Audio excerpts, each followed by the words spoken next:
His phone rings at 2 in the morning. He almost doesn't answer. The number is unknown, the hour unreasonable, and he spent 4 years learning that nothing good comes from letting strangers in.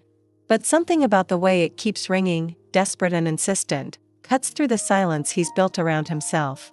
His hand reaches for it in the dark before his mind can object. Her voice comes through broken, terrified, barely holding together. She's crying. She's scared. And she's a complete stranger who dialed the wrong number in a moment of panic so raw it bleeds through the phone.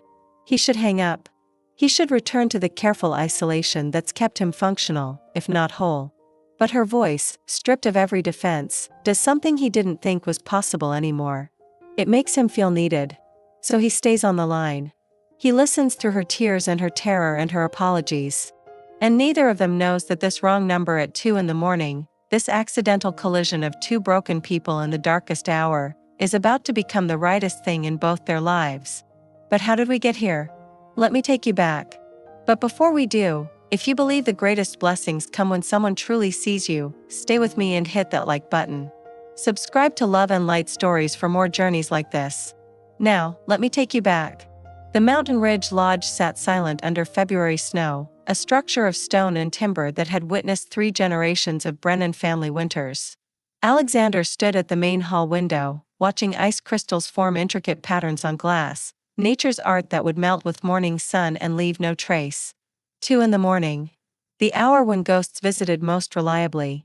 He'd stopped fighting the insomnia years ago. Stopped taking pills that made him groggy without making him sleep. Now he just accepted it. Moved through the lodge in darkness. Checked locks he'd already checked.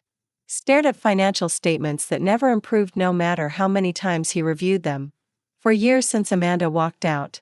For years of rebuilding what she'd systematically destroyed, brick by brick, dollar by dollar, defense by defense. The lodge bore scars of that rebuilding everywhere he looked. Half-finished renovations he couldn't afford to complete. Rooms closed off to save on heating costs. A mortgage that crushed him monthly despite working 7 days a week. But it was his. Still his. That mattered in ways he couldn't articulate.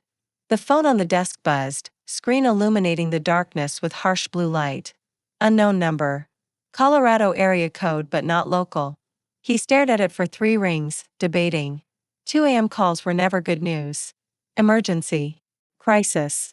Drunk dial. Wrong number. His finger hovered over decline. Then something made him answer. Instinct maybe. Or just the fact that another person awake at this hour felt less lonely than the silence. Hello? His voice came out rough from disuse. Silence. Then breathing. Shaky. Female. Terrified. The kind of breathing that came before complete collapse. He recognized it because he'd made that sound himself. In the weeks after Amanda left. When the debt became real. When he'd realized how completely she destroyed him. His chest tightened with recognition he didn't want. Please don't hang up. Her voice broke on the words, fracturing into pieces. Please don't let me be alone right now. Every instinct screamed to end the call. Wrong number clearly. Not his problem. Not his responsibility. He'd learned the hard way that getting involved in other people's crises only led to his own destruction. Amanda had taught him that. Had taught him that caring was a weakness people exploited. But something in her desperation bypassed every defense he'd constructed. Maybe it was the hour. Maybe it was the way she said please, like it cost her everything to ask. Maybe it was just that he recognized the particular quality of terror in her voice because he'd lived in it himself. Knew what it felt like to be drowning alone in darkness. Who is this? The question came out rougher than he intended. She flinched audibly. I'm sorry. She was crying now, full choking sobs that made his throat tight. I meant to call my sister. I dialed wrong. I'm so sorry. But please, just stay on the line. 5 minutes. Please. I can't be alone right now. He should ask if she needed emergency services. Should verify she wasn't in immediate danger and then disconnect. Should protect himself from whatever this was. But at 2 in the morning, in the crushing silence of a lodge built for families he'd never have, surrounded by rooms that echoed with the absence of the life he'd imagined, her terror felt more real than anything had in years. I'm here, he said quietly, surprising himself with the gentleness. I'm not going anywhere.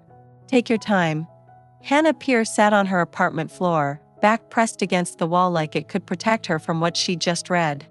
Phone gripped in both hands. Screen brightness turned down so low she could barely see but couldn't make herself darken it completely. The text message still glowed. Vincent's latest threat was explicit. Detailed. Promised consequences that made her skin crawl and her chest constrict until breathing felt impossible. She'd meant to call Isabel in Oregon. Her sister. The person who'd always known what to say when the world felt too big and sharp. But panic had made her fingers clumsy. Made her transpose 2 digits in a number she'd dialed 1,000 times. Now a stranger's voice, deep and steady and unexpectedly gentle, was the only thing keeping her from shattering completely. "Thank you." Her voice barely qualified as a whisper. Raw from crying. "I'm sorry. I don't. I can't explain right now." "You don't have to explain." His response was immediate. Measured. But not cold. Not dismissive like she'd expected. "Are you safe where you are? Are you hurt?" The questions were practical. Clinical. But underneath them she heard something else. Genuine concern from someone who had no reason to care about a stranger's midnight crisis. It made her throat close. Physically, yes. She wiped tears with her sleeve, mascara smearing black across fabric. Emotionally, I don't know anymore. I don't know if I'll ever feel safe again. Outside her third-floor apartment, the mountain town slept. Cars sat snow-covered in the parking lot. Windows dark. Normal people sleeping normal sleep. Inside, terror pressed against her ribs like a physical weight. Like something alive trying to escape. She'd been an ER nurse for 8 years. She'd held dying patients through their final moments. Delivered devastating news to families whose worlds were ending. Performed CPR until her arms gave out and her scrubs were soaked with sweat and sometimes blood. She was trained to handle crisis. Had handled it dozens of times with the kind of calm competence her supervisors praised. But Vincent's escalating threats over the past month had broken something fundamental in her. Her sense of safety. Her ability to trust that the world followed rules. Her capacity to be alone in her own apartment without fear crawling up her spine and settling in her chest like ice. "I'm Hannah," she said suddenly. The words came out before she decided to say them. Giving her name to a stranger felt reckless, but he'd already heard her fall apart. Had listened to her cry without judgment. What was a name compared to that? "Alex," he replied after a pause. She could hear him shifting. Settling in like he meant what he'd said about not going anywhere. "What happened tonight, Hannah? You don't have to tell me. But sometimes saying it out loud helps." So she told him. The words spilled out uncontrolled. Months of holding it together cracking open. About Mrs. Eleanor Ashford dying during a winter emergency. About Vincent blaming her when the truth was his mother's heart had simply stopped and nothing Hannah did or didn't do could have changed that biological reality. About the malpractice lawsuit that threatened everything. The hospital investigation that felt like drowning in bureaucracy. Tonight's text that had finally shattered what remained of her composure. She told a complete stranger everything she hadn't been able to tell colleagues who asked careful questions. Friends who meant well but didn't understand. Even Isabel fully. The relief of speaking it aloud was almost physical. And he listened. Without interrupting. Without offering empty platitudes or trying to fix what couldn't be fixed. Without making her feel dramatic or weak. Just listened. Like listening was enough. Like her terror was valid and real and deserved witness. When dawn light touched her window 2 hours later, painting the walls soft gold, she realized something stunning. Her hands had stopped shaking. Her breathing had evened out. The panic that had consumed her had receded to something manageable. But she knew better than to trust the relief. Knew from experience that calm was temporary. That Vincent would escalate again. That safety was an illusion she couldn't afford to believe in. "Thank you," she whispered. I don't even know what to say." "You don't have to say anything." His voice was quiet. Tired but steady. "Get some sleep if you can. You're safe right now. Hold on to that." But even as she thanked him, doubt whispered. How long would this kindness last? How long before he realized she was too much trouble? Morning brought mortification that settled in her stomach like lead.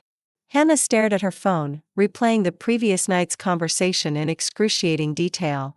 She'd cried to a stranger for 2 hours. Shared intimate fears and professional crises with someone whose last name she didn't know. whose face she'd never seen. He probably thought she was unstable, dramatic, the kind of person who made other people's nights miserable with her problems.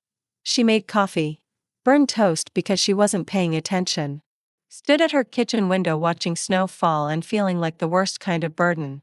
3 times she started to type an apology. 3 times she deleted it. What did you say to someone who'd witnessed you at your lowest without asking for anything in return? The 4th attempt felt slightly less humiliating. She sent it before she could overthink further. I'm sorry about last night. Thank you for staying on the line.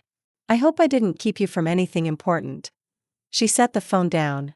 Tried to make herself breakfast. Couldn't eat. Stared at the screen willing it not to buzz. Dreading that it would. 3 minutes later it did. Her heart jumped stupidly. You didn't keep me from anything. I don't sleep much anyway. Are you okay this morning? The relief was disproportionate to the situation. He'd responded. Hadn't blocked her number or dismissed her as crazy. Hadn't made her feel small for breaking down in front of a stranger. Better, she typed. Then paused. Something about him made her want to be honest even when lying would be easier. Still scared. But better than I was. His response came quickly. That's honest. I appreciate honesty more than you know. 3 dots appeared and disappeared twice before the next message came through. She watched them pulse, aware she was holding her breath. If you need to talk tonight, call. I mean it. That evening after her shift at the hospital, exhausted from 12 hours of trauma and triage, she stared at his number. Debated. Talked herself out of it twice. What if he'd only offered out of politeness? What if she was imposing? Then her phone rang. His name on the screen. He'd called her first. Hello? Her voice came out uncertain. Hi. He sounded almost nervous. I hope this is okay. I wanted to make sure you were all right. They talked until sunrise painted her apartment walls. It became a pattern that felt inevitable and terrifying in equal measure. Every night at midnight her phone would ring. Or she'd call him. They'd talk until dawnlight made sleep possible. Started hesitant. Careful. Then gradually opened. He told her about the lodge in pieces. About inheriting it from his father who died too young of a heart attack in the main hall. About Amanda's systematic betrayal that he still didn't fully understand. How she'd convinced him to mortgage everything for expansion. Showed him architectural plans. Introduced him to contractors. Then left with the architect and half the renovation budget while he was dealing with a plumbing emergency. How he'd spent 4 years digging out of debt while learning to trust nothing and no one. She told him about nursing. About the patients who stayed with her long after their charts were filed. About Vincent's continued threats that arrived like clockwork despite her blocking multiple numbers. The hospital investigation that stretched on with no resolution and no timeline. The way fear had become her constant companion. How she slept poorly when she slept at all. They never exchanged last names. Never discussed meeting in person.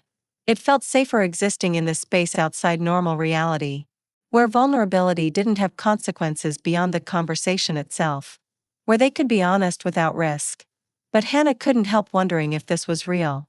If it would last. If people actually kept showing up night after night without eventually getting tired. 2 weeks passed. 14 nights of conversations that felt more intimate than relationships she'd had for years. More real than interactions with people she saw daily. He knew her fears about Vincent. Her guilt over Mrs. Ashford despite knowing logically she'd done everything right.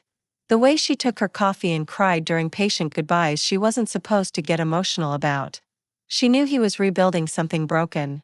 That he woke at 2 a.m. every night and hadn't stopped in 4 years. That he'd built walls so high after Amanda that he barely let delivery drivers see him smile. That he was lonely in ways he didn't admit but she could hear in the silences between words. They were strangers who knew everything that mattered about each other. And nothing that didn't. On the 14th night, Vincent changed everything. Hannah's hands shook so badly the key scraped against the lock 3 times before she managed to open her apartment door. Vincent had been waiting in the parking lot when she got home from her shift. Standing beside an expensive black sedan. Arms crossed. Watching. He hadn't approached. Hadn't said anything. Just stood there making his presence known. Making sure she understood he could find her anywhere. Anytime. That restraining orders were just paper and paper didn't stop determined men. The police had been sympathetic when she called from inside her locked apartment. But without physical contact or explicit verbal threats witnessed by others, their hands were tied. Get a restraining order, they'd said again. The same advice they'd given 3 times before. Document everything. Keep your doors locked. Call us if he makes contact. She was documenting. Had a folder full of screenshots and incident reports. But paperwork didn't stop the sick feeling of being hunted. Didn't make her apartment feel safe when she knew he'd stood right outside. Didn't quiet the voice in her head that whispered Vincent was escalating and eventually documentation wouldn't matter. That night she called Alex at 10 instead of waiting for midnight. Her composure was completely gone. He was outside my building. No greeting. No preamble. Her voice shook. Just standing there. In the parking lot. Watching me walk to my door. Making sure I saw him. Making sure I knew he could. Alex's silence felt different than his usual thoughtful pauses. Tighter. Controlled in ways that suggested he was choosing words very carefully. When he finally spoke, something in his voice had changed. Sharpened. Are you safe right now? Doors locked? Windows secure? Yes. But Alex, I don't feel safe. The locks don't matter when he's right outside. When he knows where I live. When he can just show up whenever he wants. She was crying again. Hated that she was always crying lately. Where do you live, Hannah? The question was careful. Deliberate. Like he was stepping onto uncertain ground. Colorado. Mountain region. Small town outside the ski areas. Why? She heard him take a breath. Let it out slowly. So do I. I have a place. A lodge. Guest cottage with a separate entrance. Good locks. Security system. Cameras on the property. If you need somewhere safe while the legal process plays out. The offer's there. Her breath caught. Meet him? The voice she'd trusted for 2 weeks would become a real person with a face and a physical presence. It felt too fast. Too risky. Too much like letting someone in when she'd learned the hard way that trusting people led to pain. What if he was different in person? What if this ruined what they'd built? I don't know. The words barely made it out. I don't. That's a big step. We don't even know each other's last names. I understand. He didn't push. Didn't try to convince her or make her feel guilty for hesitating. Just offered and let her sit with it. The offer stands. Think about it. You don't have to decide tonight. Or tomorrow. But if you need it, it's there. You don't have to be afraid in your own home. She sat with it through her entire next shift. Through patience and paperwork and Vincent calling her work phone twice from blocked numbers. Sat with it while she slept 3 hours and woke up checking locks she'd already checked. Sat with it until the fear became bigger than the risk. At dawn she texted him. Her hands shook typing the words. Can I see pictures of the cottage? He sent them within minutes. Small structure tucked among snow-covered pines. Cozy interior with a stone fireplace. Large windows overlooking forest. A deadbolt that looked substantial. A separate entrance far enough from the main lodge to feel private. Safety. The thing she'd lost and desperately needed back. She stared at the photos for 20 minutes. Tried to imagine herself there. Tried to imagine meeting him. Tried to decide if she was running towards safety or just running. When can I come? She finally asked. Committed before she could talk herself out of it. His response was immediate. Whenever you're ready. I'll make sure everything's prepared. 2 days later Hannah drove up a winding mountain road with her entire life packed into 2 suitcases and 3 boxes. Following GPS coordinates Alex had sent. Her car struggled with the elevation and the switchbacks. Snow-covered pines pressed close on both sides, occasionally opening to reveal valleys that took her breath away despite her anxiety. She'd packed in a rush. Thrown clothes and essentials together without much thought. Left her apartment feeling like she was fleeing rather than choosing. Maybe she was. The distinction felt thin. Her stomach twisted tighter with each mile. What was she doing? Driving hours to stay with a man she'd never met. Whose face she'd never seen. Who could be anyone. Could be lying about everything. But something in her gut trusted him. Trusted the voice that had stayed on the line night after night. That had listened without judgment. That had made her feel less alone. Then the trees opened completely and the mountain ridge lodge spread before her. Stone and timber construction that looked like it had grown from the mountain itself rather than been built on it. large windows glowing warm against winter white. Smoke rising from multiple chimneys suggesting life and warmth. Beautiful in ways that made her chest tight.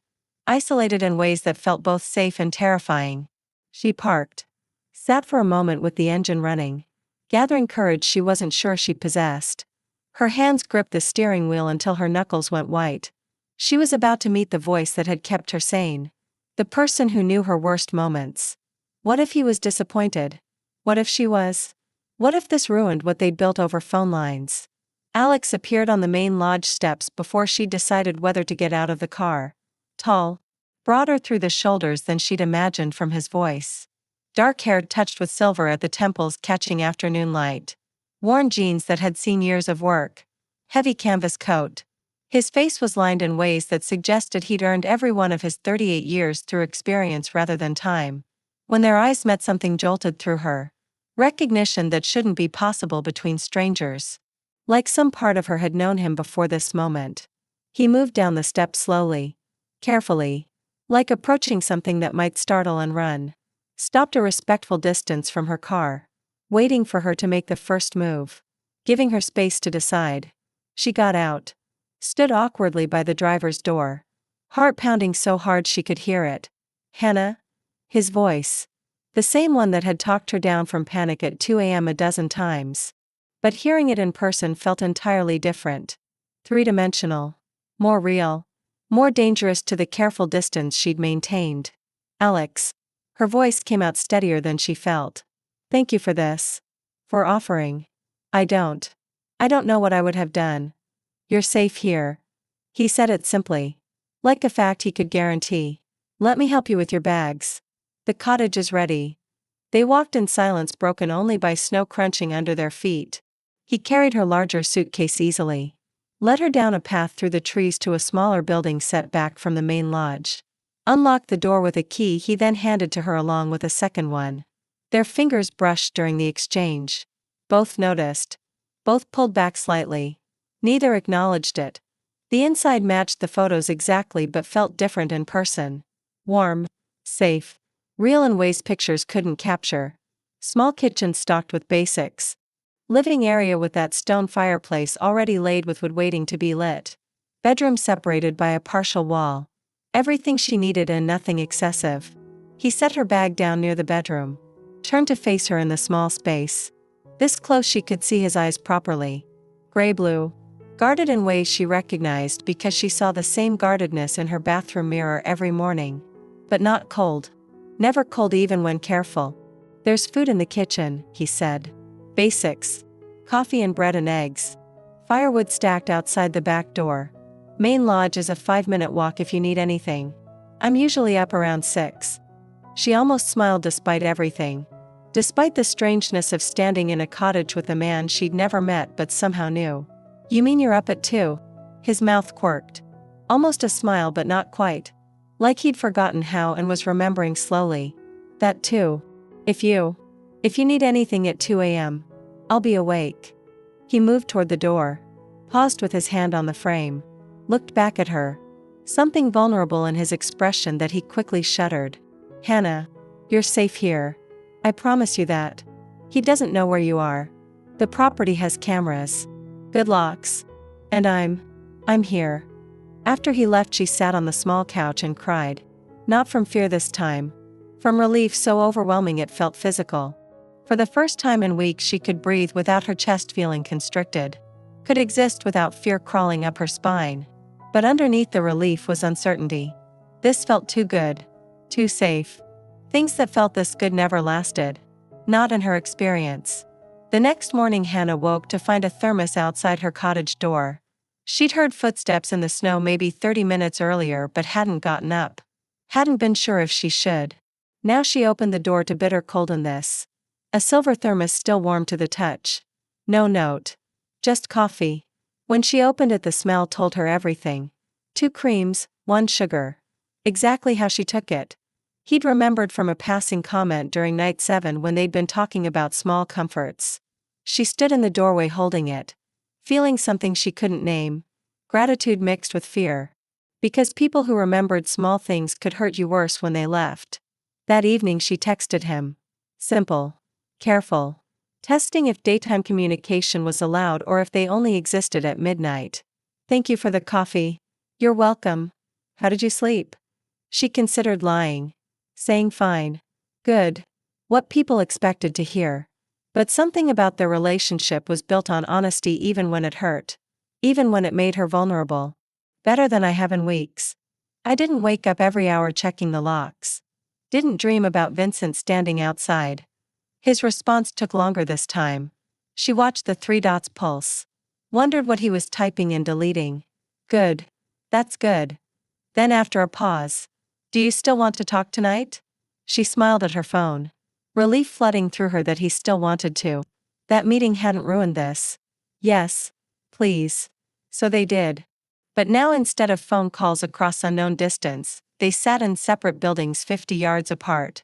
Her in the cottage. Him in the main lodge. Talking on their phones like they were still strangers in different states. It felt absurd. Ridiculous even. And somehow perfect. Like they needed the buffer of technology to feel safe with proximity. The pattern continued through the first week. Days of careful distance. He worked on lodge maintenance. She could see him sometimes from her window. Chopping wood with steady rhythm. Checking the roof for ice damage. Fixing something in one of the outbuildings. Moving with the kind of competence that came from years of doing everything himself. Never looking up to see if she was watching. But somehow she thought he knew. She spent days applying for temporary nursing positions online. Dealing with lawyers about the restraining order that was progressing slowly through the system. Too slowly. Ignoring Vincent's calls that came despite her blocking him. He found new numbers. Always did. The threats were escalating but felt more distant now. Like they were happening to someone else. They'd nod to each other if their paths crossed during daylight. Exchange brief words about weather or firewood or whether she needed anything from town. Nothing substantial. Nothing that would require real conversation or acknowledgement of what was building between them. Maintaining the distance that felt necessary even as it felt increasingly artificial. But at midnight without fail, her phone would ring. And they'd talk until dawn about everything that mattered. About fears and hopes and the small details of their days. About nothing and everything. Building intimacy in darkness that felt too dangerous to acknowledge in daylight. Too fragile to examine closely. On the fifth night she finally asked the question that had been building. That felt both necessary and risky. Like it might shatter the careful balance they'd achieved. Why do we do this? Talk on the phone when we're close enough to just talk. Face to face. Like normal people. His answer came slowly. Like he was choosing each word with surgical precision. Weighing what to reveal and what to protect. Because it's safer this way. Safer how? She genuinely wanted to understand. Needed to know if he felt the same fear she did. Because on the phone I can't see you. His voice dropped lower. Rougher. Can't watch how the firelight catches in your hair when you walk past the window at night. Can't want things I shouldn't want. Can't forget that you're here temporarily. That you'll leave when this is resolved. That everyone leaves eventually if you give them enough time and reason. His honesty made her chest ache. Made her want to argue and agree simultaneously. Because he was right. She probably would leave. People like her didn't get to keep good things. What if I don't want it to be safer? The words came out barely above a whisper. What if I'm tired of safe? Silence stretched between them. She could hear him breathing. Could picture him in the lodge running his hand through his hair the way she'd seen him do when he thought no one was watching. When he was frustrated or uncertain. Hannah, don't. His voice was strained. Almost pleading. Don't say things like that. Why not? Because I'm not. I'm not fixed. I'm barely functional most days. Amanda didn't just take money. She took my ability to trust my own judgment. To believe anything good is permanent. To think I deserve anything that doesn't end in loss. I'm just trying to survive here. Day to day. That's all I've got to offer. Maybe that's enough. She meant it with her whole heart. Meant it in ways that scared her. Maybe trying to survive is braver than people think. Maybe it's enough to start with. Maybe we don't have to have it all figured out. But even as she said it, doubt whispered. Was surviving enough? Could two broken people actually build something? Or would they just break each other further? The silence that followed felt different. Fuller. Weighted with possibility and danger in equal measure. When he finally spoke, his voice was rough with something that sounded like hope struggling against resignation. You make it sound simple. It's not simple. She pulled her blanket tighter around herself. Suddenly cold despite the fire. But maybe it doesn't have to be as complicated as we're making it either. But she didn't believe that. Not really. Things were always more complicated than they seemed at first. 3 weeks into her stay, heavy snow trapped them at the lodge. The kind of mountain storm that shut down roads and made the outside world cease to exist. No deliveries. No mail. No chance of guests even if the lodge was taking them, which it wasn't during low season. Just the two of them and 40 acres of white silence that felt both peaceful and claustrophobic. Hannah ran out of coffee on day 2 of being snowed in. She'd been rationing, making it weaker than she liked. But eventually even that ran out and she stared at her empty container with something close to despair. Coffee wasn't just caffeine. It was ritual. Comfort. The thing that made mornings possible. She texted Alex. Tried to keep it light. Not impose too much on his hospitality. I know we have our system. Our boundaries. But I'm completely out of coffee and might actually die. Do you have any I could borrow? His response was immediate. Coffee emergency rated as serious. Come to the main lodge. I have plenty. She bundled up in layers. The walk to the main building took 10 minutes through knee-deep snow. Her lungs burned with cold air by the time she reached the steps. Her fingers were numb despite gloves. Alex opened the door before she could knock. Like he'd been watching for her. Waiting. Coffee emergency gets immediate response, he said. Something almost teasing in his voice. It was the first time she'd heard anything approaching lightness from him. The first crack in the careful seriousness he maintained. The lodge interior was stunning in ways photos hadn't captured. Massive stone fireplace dominating the main room. Exposed beams overhead dark with age and smoke. Large windows framing the storm in ways that made it beautiful rather than threatening. The space felt warm. Lived in. Loved despite years of struggle. Evidence of care in every detail despite financial hardship. He led her to a kitchen that smelled like bread and wood smoke and something else she couldn't identify. Something that felt like home even though she'd never had a home that felt like this. Poured fresh coffee from a pot into a mug he handed to her. Their hands brushed during the exchange. Both froze. The contact lasted maybe half a second. But something electric passed between them. Something 2 weeks of phone calls had built but never released. Something that scared her with its intensity. Neither moved immediately. Neither pulled away or acknowledged what had just happened. Just stood there in the warm kitchen with their hands touching and the storm raging outside and something shifting between them that couldn't be taken back. Stay. The word came out abruptly. Almost harsh. Like it surprised him as much as her. The storm's getting worse. The forecast says another 6 hours minimum. I have guest rooms made up. You shouldn't walk back in this. She should decline. Should maintain the careful distance that felt safe and necessary. That protected them both from whatever this was becoming. But the windows showed nothing but white. Visibility 0. And truthfully she didn't want to leave. Didn't want to return to the cottage and spend another night on the phone when he was right here. Real. Close enough to touch. Okay, she said quietly. They sat by the fireplace. Not talking initially. Just existing in the same space for the first time without the buffer of phone screens and distance. The silence felt different than phone silence. Fuller. More weighted with possibility and danger. More real in ways that made her nervous. She could hear him breathing. Could see the way firelight played across his face. Could feel the warmth radiating from him even across the space between them. I've told you everything on the phone, Hannah said finally. Breaking the silence because it was becoming too much. Too heavy. But I don't actually know much about your life here. This place. What it was like before everything changed. So he told her. The full story he'd only shared in pieces over midnight calls. About inheriting the lodge when his father died suddenly of a heart attack right there in the main hall. About Amanda appearing 6 months later at a time when he was drowning in grief and responsibility and had no idea how to run a business. How she'd seemed like salvation. Like someone who understood and wanted to help. How she'd convinced him expansion was necessary to survive. Showed him plans that looked professional and exciting. Introduced him to her architect friend who seemed competent and trustworthy. Made him believe he was building a future instead of digging his own grave. Her systematic affair that probably started before she even suggested the expansion. The money that disappeared gradually enough he didn't notice until it was too late.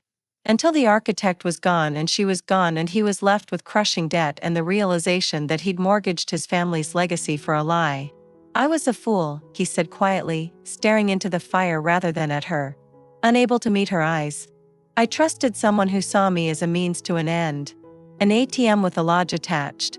I mortgaged 60 years of family history because I wanted to believe someone actually cared about me instead of what I could provide. You weren't a fool. Hannah's voice was firm. Certain in ways she rarely felt about anything anymore. You were someone who loved. Someone who trusted. Someone who was vulnerable when you were grieving. That's not the same thing as being stupid. Not even close. He looked at her then.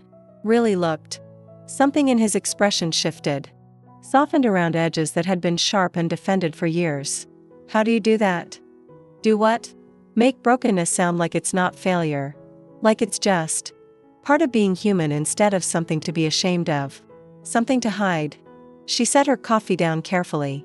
Moved slightly closer on the couch. Not touching. But close enough to feel his warmth. To smell with smoke and something clean like soap. Because I'm broken too. We don't talk about it much but I am. Mrs. Ashford didn't just die. She died despite everything I did right. Despite every protocol followed perfectly. And Vincent's accusations made me doubt everything. Made me wonder if I even deserve to be a nurse. If I'm responsible for something I can't remember doing wrong. If my judgment is as flawed as he claims. I'm terrified most of the time now. Can't sleep without checking locks multiple times. Can't trust that tomorrow won't bring another threat. Another text. Another escalation. So yes, I'm broken. And I'm tired of pretending broken means worthless. But even as she said it, she wondered if broken people could actually help each other. Or if they just broke each other further. That night the storm knocked out power. One moment they were talking by lamplight. The next, complete darkness except for the fire. Alex moved through the lodge like he'd done this 100 times. Probably had. Lit candles throughout the main room. Found extra blankets. Built up the fire until it cast dancing shadows on the walls and provided enough heat to keep the space comfortable. They sat together on the floor closer to the fireplace. Blankets wrapped around their shoulders. Watching flames dance and listening to wind howl against the windows. The darkness made honesty easier somehow. Made vulnerability feel less exposed. Like the shadows protected what the light would judge. Hannah told him the full story of Mrs. Ashford's death. The parts she'd glossed over on the phone. How the woman had come in during a winter emergency. Roads barely passable. Heart attack in progress. Hannah had called the code immediately. Started compressions exactly as trained. Perfect rhythm. Perfect depth. The team had arrived within 90 seconds. They'd done everything right. Shocked her. Pushed meds. Worked for 40 minutes. But sometimes right wasn't enough and biology won and people died anyway. No matter how hard you fought. No matter how perfectly you performed. The worst part isn't Vincent's anger, she said softly into the firelit darkness. I understand anger. It's grief with nowhere to go. Guilt that he wasn't there when she died because he was traveling for business. It's easier to blame me than blame himself. I get that. The worst part is that he makes me question myself. Makes me lie awake reviewing every decision. Every compression. Every second of that code. Looking for the mistake that doesn't exist. Wondering if maybe I did miss something. Maybe I'm not as competent as I thought. Maybe I don't deserve to call myself a nurse if I can't save everyone. Are you responsible? Alex asked. Not accusatory. Genuinely wanting to know what she believed under all the doubt Vincent had planted. No. The certainty in her voice surprised her. Made her realize she did believe it even when doubt whispered otherwise. Every doctor who reviewed the case said the same thing. Perfect protocol. Nothing more anyone could have done. Her heart was too damaged. Too much scar tissue from previous attacks. She was dying before she got to me. But knowing that logically and believing it emotionally are different things. Doubt is insidious. It gets into your head. Makes you second-guess everything you thought you knew about yourself. I understand that more than you know. He shifted closer. Their shoulders touched through the blankets. Neither moved away. The contact felt necessary somehow. Grounding. After Amanda, I doubted everything. My judgment about people. My business decisions. Whether I deserved to keep this place my father built. My own worth as a human being. Whether I was fundamentally broken in some way that made me unlovable. Made me easy to betray. It's easier to stay isolated than risk being wrong again. Risk letting someone in who'll just prove I can't be trusted to know who deserves trust. Is that why you haven't dated in 4 years? The question surprised them both. Hung in the air between them. More intimate than she'd meant it to be. He smiled. Small but genuine. The firelight made it almost boyish. Vulnerable. How did you know it's been 4 years? You told me. Night 6 around 3 a.m. You said you'd stopped believing in second chances. That first chances had been enough disaster. You remember everything I say. Not a question. An observation made with something like wonder. Like he couldn't quite believe someone paid that much attention. So do you. She meant the coffee. The small details he'd noticed and remembered and acted on without being asked. The way he listened, like every word mattered. Like she mattered. Hannah. His voice dropped. Became serious in a way that made her chest tighten. I need you to know something before this goes any further than it already has. What? Her heart was beating too fast. She could feel it against her ribs. I haven't felt anything in 4 years. Deliberately. Carefully. I built walls and maintained them because feeling led to destruction. Because caring meant losing. Because vulnerability got weaponized. And then you called. Wrong number at 2 a.m. And every single wall I built started cracking. I can feel them breaking more every day you're here. Every conversation. Every time I see you walking past your window. Every time I leave coffee at your door and hope you know what it means that I remembered. His hands clenched into fists under the blanket. Released. Clenched again. It terrifies me more than anything has in years. Because you're going to leave. When Vincent is dealt with. When the hospital clears you. You'll go back to your real life. Your apartment. Your job. Your world that doesn't include a struggling lodge in the mountains. And I'll still be here. In debt. Rebuilding. Alone. I can't survive losing someone again. I barely survived Amanda. She reached for his hand in the darkness. Slowly. Giving him time to pull away. He didn't. Let her fingers curl around his. But his hand stayed tense. Like he was waiting for her to let go. Expecting it. What if I don't want to leave? The words came out barely audible over the fire's crackle. But even as she said them, doubt whispered. Could she really stay? Could this really work? Don't say that. His voice was rough. Strained. Don't say it unless you mean it. Unless you've thought it through. Unless you understand what you're saying. I can't hope for something that isn't real. I think I mean it. But the hesitation in her voice betrayed her. She didn't know. Couldn't know. Not really. His other hand touched her face. Tentative. Asking permission for something neither had named. Can I? The question was whispered against the space between them. She nodded. Unable to form words through the tightness in her throat. Through the fear and want tangled together. He kissed her slowly. Carefully.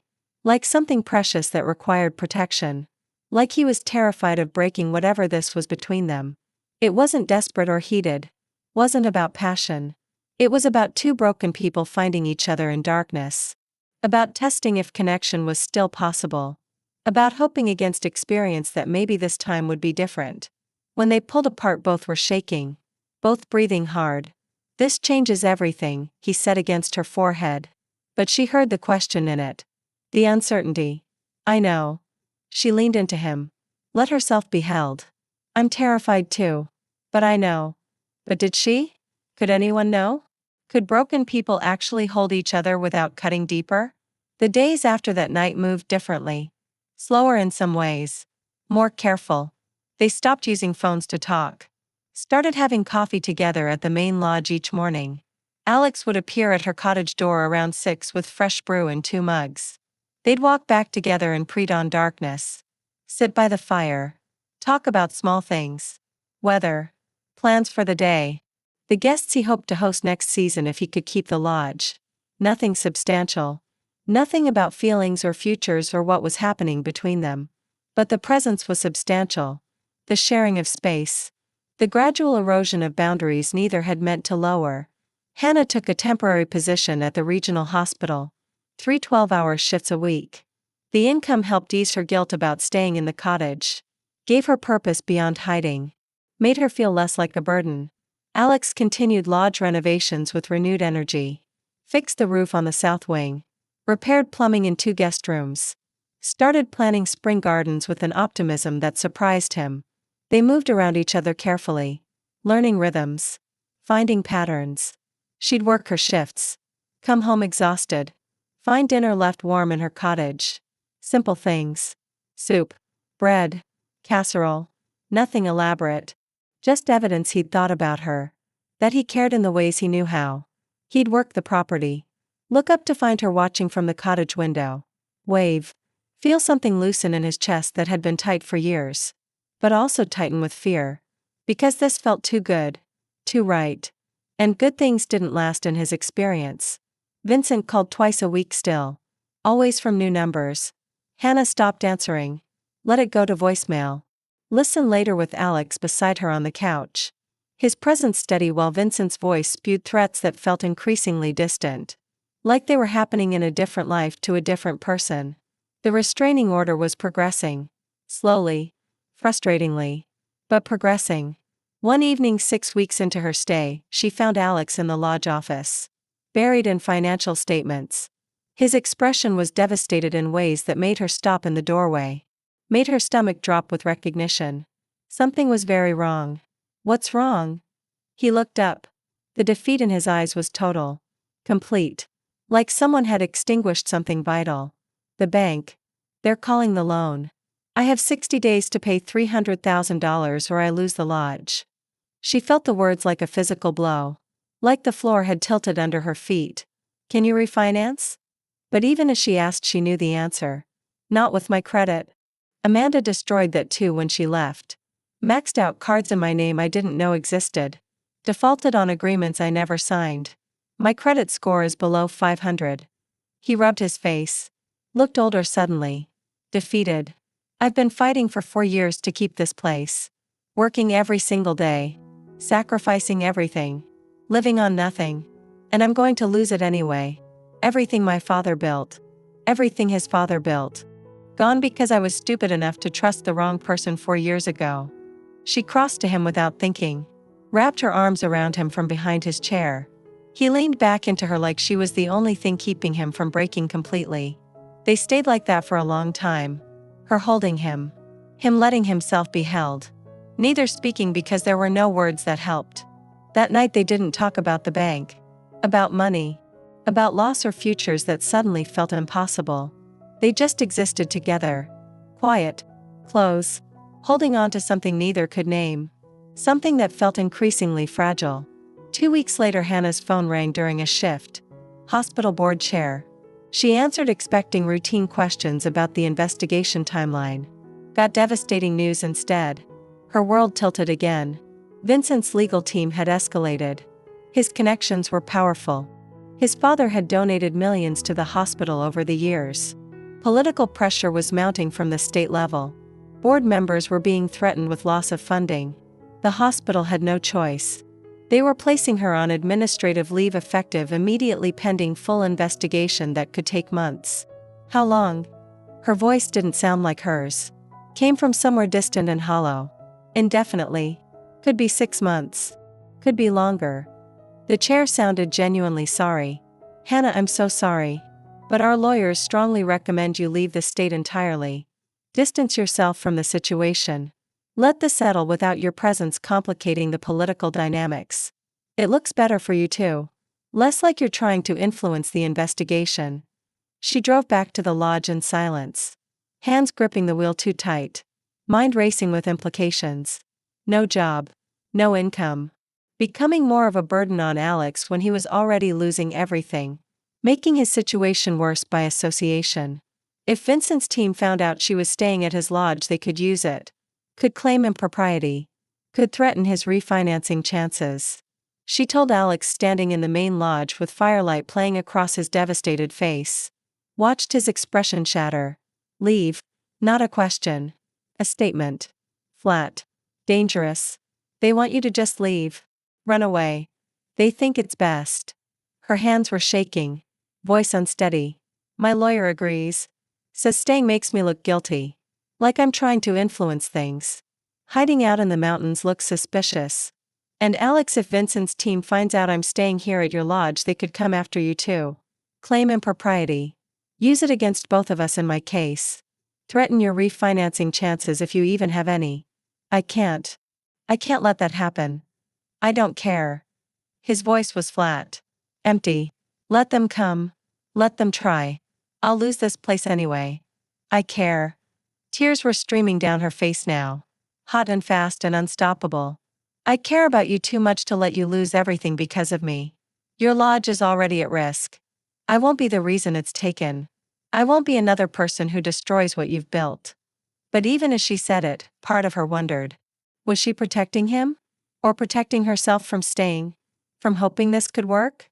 Hannah left at dawn 3 days later. She'd tried to leave sooner but couldn't make herself. Needed time to memorize everything. The way morning light hit the main lodge windows. The sound of Alex chopping wood outside. The smell of coffee and pine and wood smoke that meant safety. She packed while he was checking the property after another light snowfall. Moved quietly through the cottage gathering her things.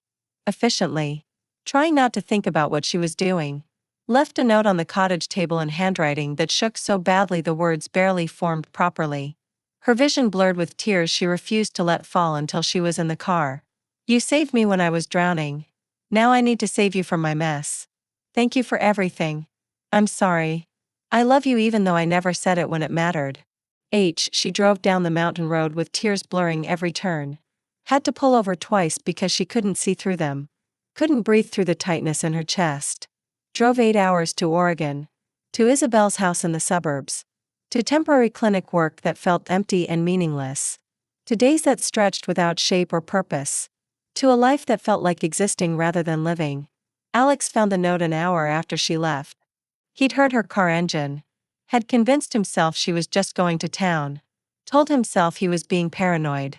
The cottage was dark when he checked. Cold. Every trace of her removed except her scent on the pillows and blankets. The ghost of her presence in every corner. He stood in the center of the living room reading her words over and over until they stopped making sense.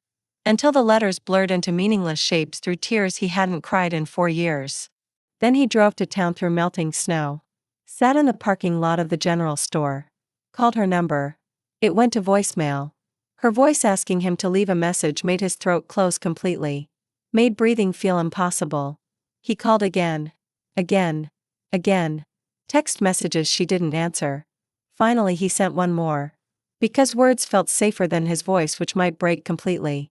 Come back. Please. We'll figure it out together. I don't care what they threaten. I need you here. She responded hours later. He'd been staring at his phone like it might bring her back through force of will. I can't. I'm sorry. I love you, but I can't drag you down with me. You deserve better than losing everything again because of me. 3 weeks passed. The longest 3 weeks of Alex's life. Longer than the months after Amanda left.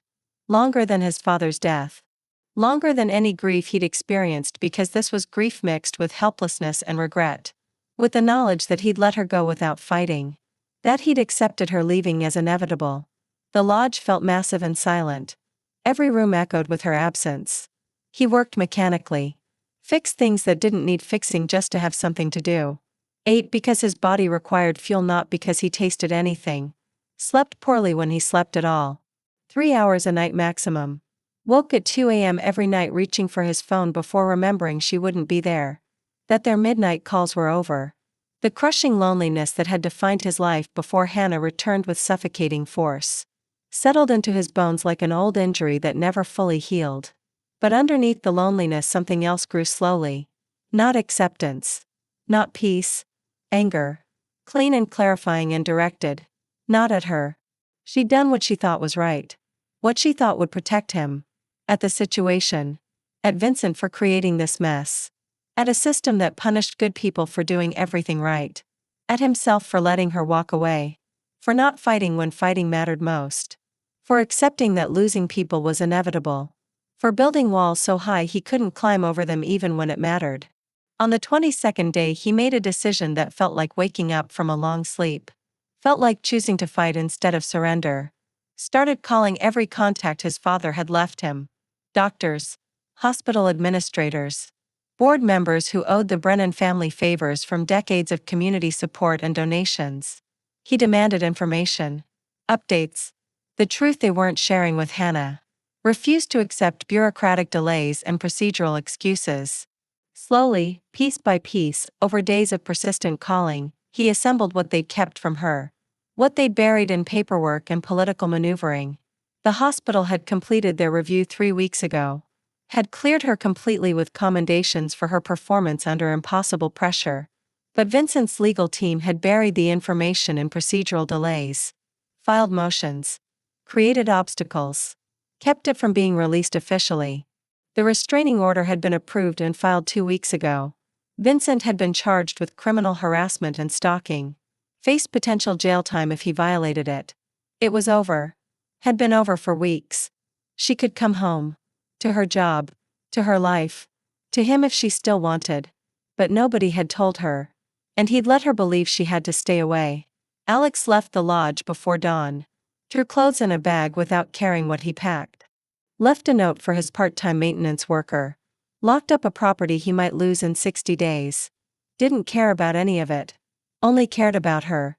Drove 8 hours through mountain passes still lined with spring snow and patches of ice that made the road treacherous. He didn't slow down. Didn't stop except for gas. Used the address Isabel had reluctantly provided after he'd called her directly and refused to accept no for an answer. Refused to give up until she understood he wasn't going away. She's miserable, Isabel had said. Her voice protective. Fierce in ways that reminded him of Hannah. The same determination. She won't admit it, but she's miserable.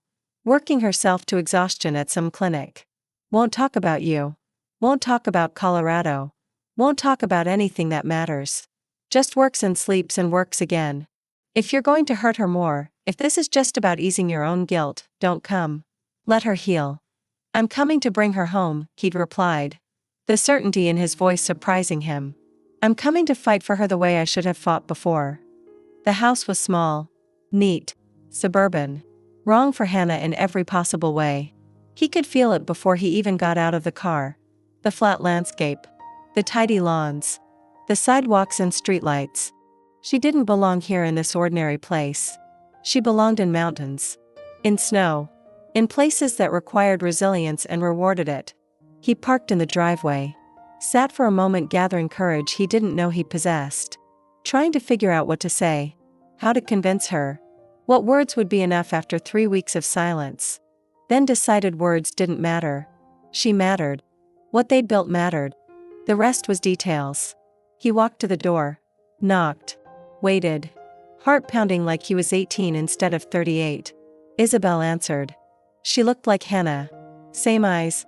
Same determined chin. Same way of looking at someone like she could see through their defenses. She studied him for a long moment. Taking his measure. Deciding if he was worth her sister's time. Worth the risk of more hurt. Then stepped aside without a word. Pointed toward the back of the house. She's in the den. Working a jigsaw puzzle. She's been working the same puzzle for 3 weeks. Hasn't finished it. Just keeps taking it apart and starting over. Like she's punishing herself. Hannah sat at a card table in a small room that might have been meant as a den or office. Bent over a 1,000-piece landscape of mountains that looked suspiciously like Colorado. Like she couldn't escape even here. She was thinner than he remembered. Had lost weight she couldn't afford to lose. Tired in ways that went beyond lack of sleep. Worn down by something more than exhaustion. When she glanced up and saw him standing in the doorway, the puzzle piece in her hand clattered against the table. Bounced. Fell to the floor. Alex. His name came out broken. Disbelieving. Like she thought he might be a hallucination her exhausted mind had conjured. What are you? How did you find me? Why are you here? You left without saying goodbye. His voice was rougher than he intended. Raw with 3 weeks of missing her. 3 weeks of regret. You just left without giving me a chance to fight for this. For us. I had to. She stood slowly. Unsteadily. Gripping the table for support. I told you why in the note. I couldn't let you lose everything because of me. Couldn't drag you into my mess when you were already drowning. You were wrong. He crossed the small room. Closed the distance between them in 3 strides. The hospital cleared you 2 weeks ago. Full commendation for your actions that night. Your performance was listed as exemplary. A model of proper emergency response. Vincent's lawsuit was dismissed with prejudice. He's been charged with criminal harassment and stalking. Restraining order approved and filed. He violates it, he goes to jail. It's over, Hannah. It's been over for weeks. You can come home. She swayed. He caught her elbows. Steadied her. What? How do you know that? Why didn't anyone tell me? Because Vincent's lawyers buried it. Used their connections to delay the official release. To keep you scared and running. To make you think you had to stay away. His hands tightened on her arms. I called everyone. Every contact my father had. Made them tell me what they weren't telling you. Demanded the truth. And the truth is you're cleared. Completely. You can come home. To your job at the hospital. They're expecting you back. Want you back. Home. She whispered the word like something fragile. Something that might shatter if spoken too loudly. To the cottage if you want it. To the main lodge if you want that. His voice dropped. Became rough with emotion he couldn't control. To me if you still want that. If I haven't ruined it by letting you leave. By not fighting hard enough to make you stay. Tears streamed down her face. Hot and fast and unstoppable. Of course I want that. Of course I want you. But your lodge. The bank. I can't be another burden when you're already losing everything. I'll figure it out. His voice was fierce now. Certain in ways he hadn't felt about anything in years. I spent 4 years believing I had to do everything alone. That needing help was weakness. That letting people in meant inevitable loss and betrayal. That caring was a liability. But I'd rather lose the lodge than lose you. I'd rather risk everything than go back to that silence. That emptiness. That half-life I was living before you called. I don't want you to lose the lodge. She was crying fully now. Sobs shaking her shoulders. I don't want to be the reason everything falls apart for you. Don't want to be like Amanda. Another person who destroys what you've built. Then help me save it. He cupped her face in both hands. Made her look at him. Made her see how serious he was. Not because you owe me. Not out of guilt or obligation. But because that's what people who love each other do. They face things together. They don't run to protect each other from consequences. They stay and figure it out and fight for what matters. I love you. The words came out whispered. Broken. I should have said it before I left. Should have trusted what we had enough to stay. Should have believed we were worth fighting for. But I love you. I have since that night by the fire. Maybe since earlier. I don't know. But I love you. I know. He kissed her then. Deep and desperate and full of 3 weeks of loneliness and fear and hope struggling against resignation. Full of everything he couldn't say. Everything he'd been too afraid to feel. I didn't drive through a blizzard and questionable mountain passes to tell you you're cleared. I came to tell you I love you. Have loved you since you cried to me at 2 a.m. and trusted me with your worst moment. Came to ask you to come home. Not to the cottage. Not to the lodge. To me. Wherever that ends up being. Hannah came home. Packed what little she'd brought to Oregon. Said goodbye to Isabel, who hugged her tight and whispered that she deserved this. That she should stop running from good things. They drove back through mountain passes together. Talking. Planning. Trying to figure out the lodge's finances. Trying to figure out their future. Making lists and phone calls. Refusing to accept defeat. The first week back felt like learning to breathe again. Hannah unpacked slowly. Hung her clothes in Alex's closet. Set her toothbrush beside his in the bathroom. Small acts of permanence that still made her hands shake slightly. He'd watch her sometimes. From doorways. Making sure she was real. That she'd actually come back. That this wasn't something his exhausted mind had conjured. They fell into rhythms. She'd wake first. Make coffee. He'd appear moments later like her movements in the kitchen called to him. They'd stand together by the window. Watching light hit the mountains. Not talking. Just being. Learning that silence between them was comfortable now. Safe. The hospital welcomed her back with apologies and a raise. The community sent letters of support that filled a box. Vincent's charges were proceeding toward trial. The restraining order held. He'd violated it once. Spent a night in jail. Stopped after that. They combined resources. Her nursing salary steady and reliable.